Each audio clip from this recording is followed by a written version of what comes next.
Driblando a Dor, de Luiz Sérgio por Irene Pacheco Machado. Fique agora com o capítulo 4, O Trabalho Destruidor do Tóxico, Valiosas Elucidações. Aumenta cada vez mais o número de pessoas envolvidas com o tráfico de drogas. É algo assustador. Encontramos lugares que o encarnado nem imagina existir, tal o avanço da tecnologia operada no refino do tóxico. São verdadeiras organizações. Dificilmente um traficante de peso é detido, só mesmo as chamadas minhoquinhas. Os tubarões são protegidos pela posição que ocupam na sociedade. Não seria mais prudente fazermos esses caras serem presos? Perguntei ao Raito. Às vezes eles se envolvem em escândalos, mas sempre se saem bem de qualquer situação. Volto a perguntar. Por que, em vez de ficar atrás dos doidões, não fazemos com que sejam descobertas essas organizações do tóxico? Não esqueça, Sérgio, que de vez em quando são descobertas toneladas de drogas e sempre existe um famoso traficante envolvido. Queria muito mais. O que estamos vendo são vales fazendas com refinarias do mais alto poder tecnológico. Tudo isso para destruir o homem. É mesmo, amigo. O traficante mata a cada minuto um filho de Deus. Gostaria de visitar os vales dos traficantes e dos torturadores políticos. Um dia iremos lá. Já tenho até o nome: Desespero. Raito sorriu. Logo juntou-se a nós o querido Olavo, um grande conhecedor da alma. Olavo, por que o homem se droga e se alcooliza? Perguntei. Porque sempre deseja algo mais, e para isso precisamos ter força para conseguir o almejado. Quando nos sentimos fracos, buscamos o que venha a nos fortalecer. Veja, uma pessoa com insônia busca o remédio, o sonífero, em vez de buscar a causa do problema. A insônia é a consequência dos acontecimentos atuais da pessoa.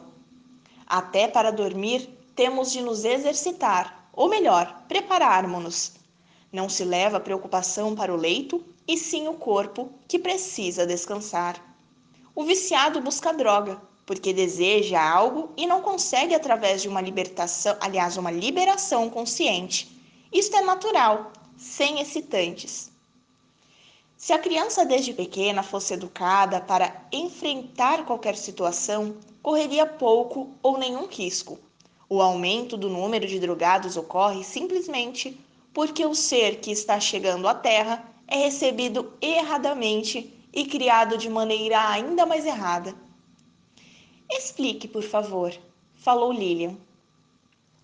No tempo atual, o sexo está livre em termos, porque nunca se viu tantas pessoas presas de remorsos por trocas excessivas de parceiros. O jovem, no primeiro contato amoroso, já busca no sexo o completar do sentimento. E aí se iniciam as ligações de remorsos e tristezas. No primeiro amor, o lirismo deveria ser tanto que o sexo ficaria distante. Assim era antigamente e as pessoas eram mais felizes, porque se guardavam para o real momento, o que não se dá hoje. Uma jovem ou um jovem, muitas vezes depois de 2 dias de conhecimento, já se despiram um diante do outro. Despiram as roupas, não as almas, porque é muito difícil despir a alma diante de um desconhecido. E quem se conhece em 2 dias não teve tempo ainda de mostrar todo o seu interior. A relação corpo a corpo, isto é, sexual, precisa dos atrativos da alma, senão ela se perde. Se no decorrer do relacionamento não surgir um terceiro personagem, um filho. Muito bem, caso contrário, virão as cobranças ou a separação. O feto vive o desequilíbrio dos pais e isso se aloja na sua alminha como estigma, sentindo a incompatibilidade da sua presença entre os pais. E leva pela vida afora o complexo da rejeição. Junto aos colegas deseja atenção e para se sentir o tal, imita todos os que se acercam dele. Hoje vemos quase todas as crianças nascerem assim, aumentando os dependentes. Enfim, as cabeças ocas, seres teleguiados por neuroses uterinas, fatos ocorridos durante a gestação da mãe. Mas não só os filhos do desamor são fracos e inseguros, os filhos de pais normais também. Se é o primeiro pimpolho, os avós, os tios e os pais o esperam inebriados de alegria. E ao nascer, os cuidados se desdobram. A criança se vê cercada de adultos e o centro das atenções. Quando vai para o colégio, inicia-se a insegurança, buscando na professora a mãe, os tios e a babá. E ali, a mestra é mãe de vários filhos, e a criança mimada é uma entre muitas. Aí inicia-se o processo. Por que eu não sou amado aqui? A criança, ora, se toma doce, outras vezes agressiva. Não gosta do colégio, ou gosta para bater, morder, quebrar, enfim, chamar a atenção sobre si. Depois, essa criança, por demais amada, irá crescer e já não será admirada pela sociedade. Vai ser um indivíduo como muitos outros. Isso a fere, a maltrata. E aí vai levando o seu fardo, que a considera pesado demais para os seus ombros frágeis.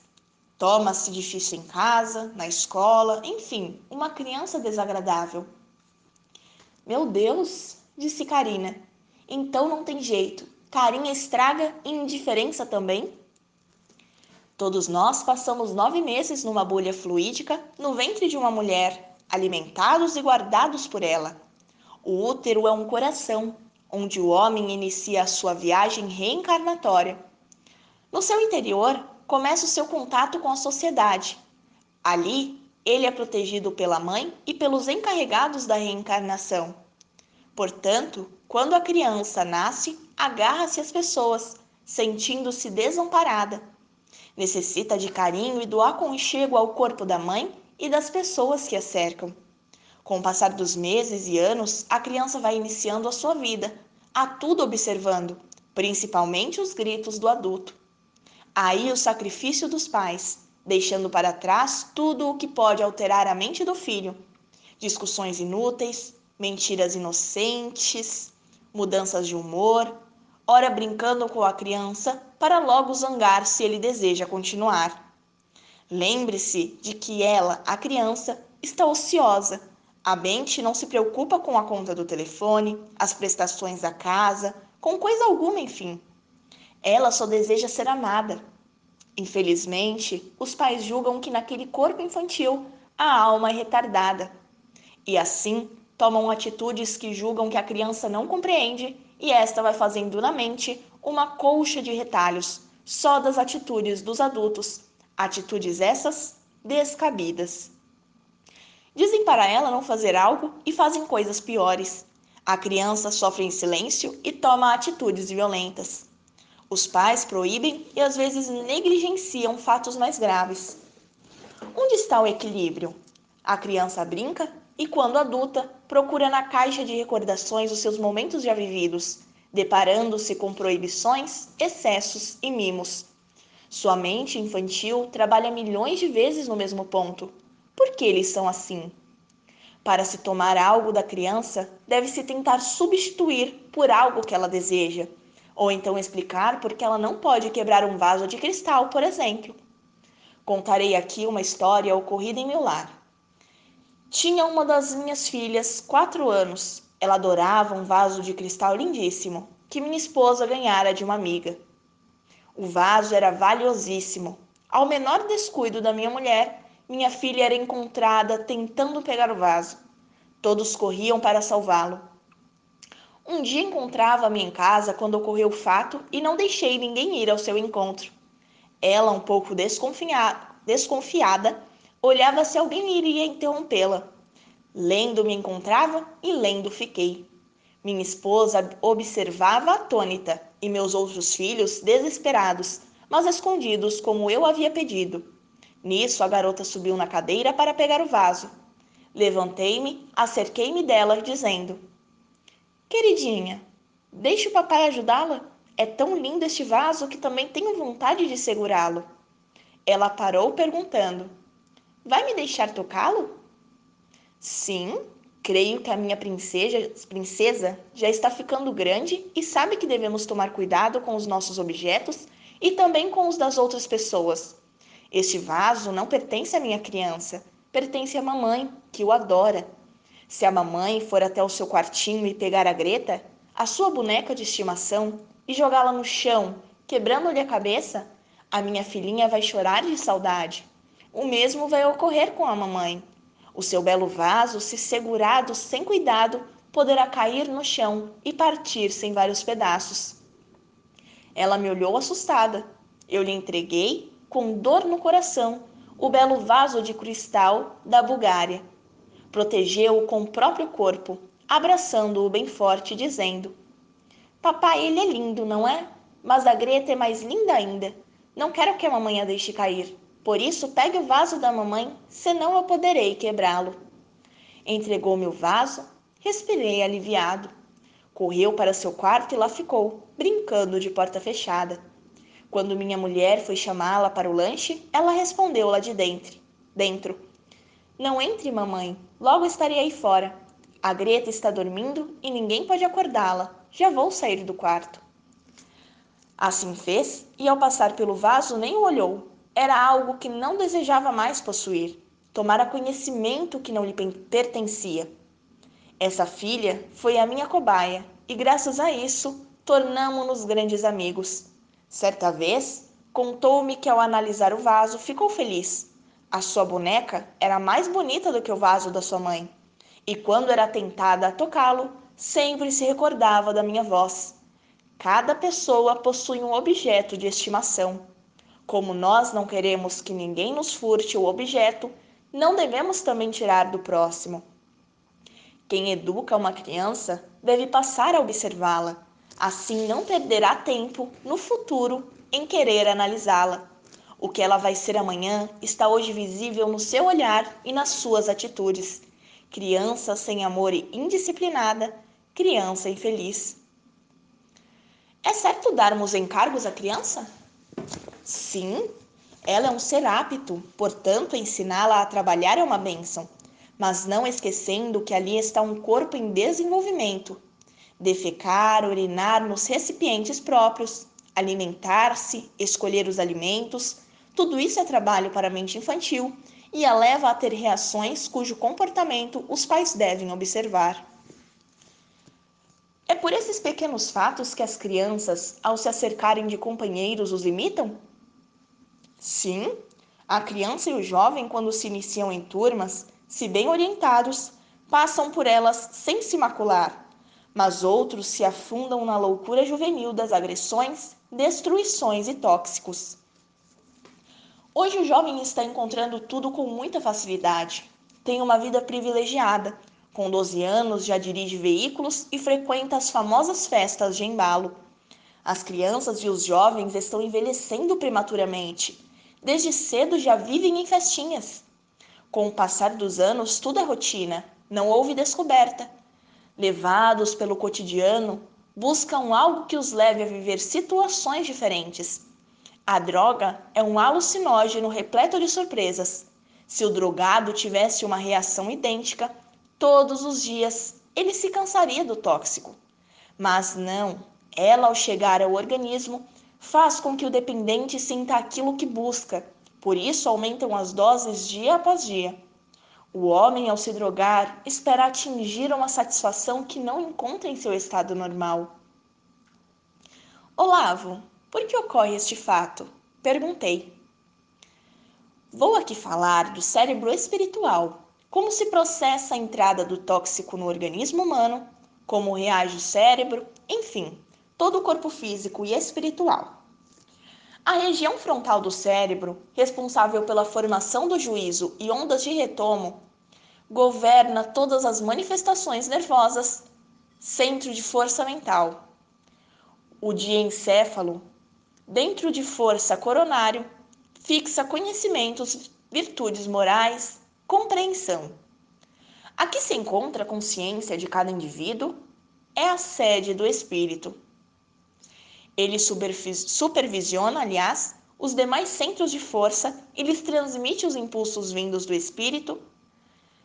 E ele, que capta as energias da aura espiritual, as transmite aos chakras e ao físico. E a sede do espírito é dele que partem as decisões. Aglutina, transmite e dissemina energias do córtex cerebral para o funcionamento equilibrado do sistema nervoso. Ele é majestoso e de grande poder, é concentração de força do espírito e das forças psíquicas e físicas do ambiente e da vida. Irradia energias vitalizadoras e correntes magnéticas. Portanto, é máquina poderosa que, quando violentada por pensamentos ou ideias de mentes desencarnadas, ou algo forte como tóxico, faz com que o cérebro trabalhe com sobrecarga, muitas vezes causando sérias lesões. Daí o viciado não trabalhar ou render pouco e suas cordas vocais ficarem deficientes, falando pausadamente. O tóxico age no sistema nervoso central, composto pelo cérebro e pela medula espinhal. Centro esse formado por vários milhões de células nervosas, denominadas neurônios, que se comunicam entre si por meio de mensageiros químicos, denominados neurotransmissores. A droga, ao penetrar no cérebro, interfere diretamente nas transmissões desses neurotransmissores, esmagando cada célula que possui vida própria. Estas, ao serem atingidas, fazem com que o viciado sinta sensações sempre novas e nunca idênticas, mas morre pouco a pouco também. À medida que vão aumentando as doses, o viciado apresenta uma doença cerebral orgânica, dificultando de concentração, dificuldade de concentração, agitação ou prostração, perda de memória e muitas vezes uma dilatação dos ventrículos cerebrais, atrofia ou até mesmo morte destes ventrículos. O cérebro de um dependente apresenta-se alterado, por isso ele nada teme quando a droga já tomou conta, lesando-lhe o cérebro. Irmão, notamos que os consumidores de tóxicos, principalmente do pó, usam e abusam hoje da cocaína, que é passada na gengiva. Por que esse novo método? O drogado vive em busca do aumento de prazer, e esse novo método lhe oferece reações mais rápidas, mas também consequências mais terríveis. A gengiva é por demais sensível, e o pó brasileiro contém muitos corrosivos, um deles o pó de mármore. Essa busca se dá pelo fenômeno chamada tolerância, que se caracteriza pelo consumo ininterrupto de uma droga, uma necessidade de se aumentar a dose, obter o mesmo efeito ou outros ainda desconhecidos. Muitos com uma overdose desencarnam, outros com quantidades maiores nada sentem, e o segredo da vida. O perigo de ocorrer o desencarne aumenta com os coquetéis de drogas. O indivíduo considerado um grande consumidor, na busca do prazer, é levado a misturar álcool, comprimidos, maconha, que é grande inimiga do álcool, coca, LSD e outros tóxicos. Não existe organismo que suporte, arrebenta tudo. É uma sobrecarga negativa na carcaça física e perispiritual. Muitas vezes, entretanto, quando socorrido, em tempo, se salva. Como devemos proceder diante de tal fato? Afrouxar as roupas e aspirar secreções do vômito. Melhor e mais prudente, no entanto, é correr com o doente para um hospital. Sem isso, dificilmente se salvará. A viagem é interrompida pela passagem no cemitério, não é? Falei. Mesmo sendo levada a um pronto-socorro e a um médico, muitas vezes não tem condição de se salvar. O mal, quando isso ocorre, é que o usuário da droga abusa não de uma só droga, mas de todas as que lhe caem nas mãos. Hoje a faixa etária está caindo assustadoramente, com crianças de tenra idade já se drogando. Isso porque estão inseguras diante de um mundo sem amor e verdades. Para uma criança, o desmoronar de seus sonhos é muito mais grave do que para o adulto. E os adultos não estão respeitando o mundo da criança. Ela é um brinquedo para o adulto, algo deficiente. E num corpo infantil, Irmãos, está um espírito velho que volta à Terra para buscar o que aqui deixou, as oportunidades perdidas. Vamos ajudá-la, dando-lhe um lar, um verdadeiro lar, sem dogmas, apenas verdades e companheirismo. Só assim teremos uma sociedade sem os mortos-vivos, dependentes de drogas. Que assim seja, graças a Deus.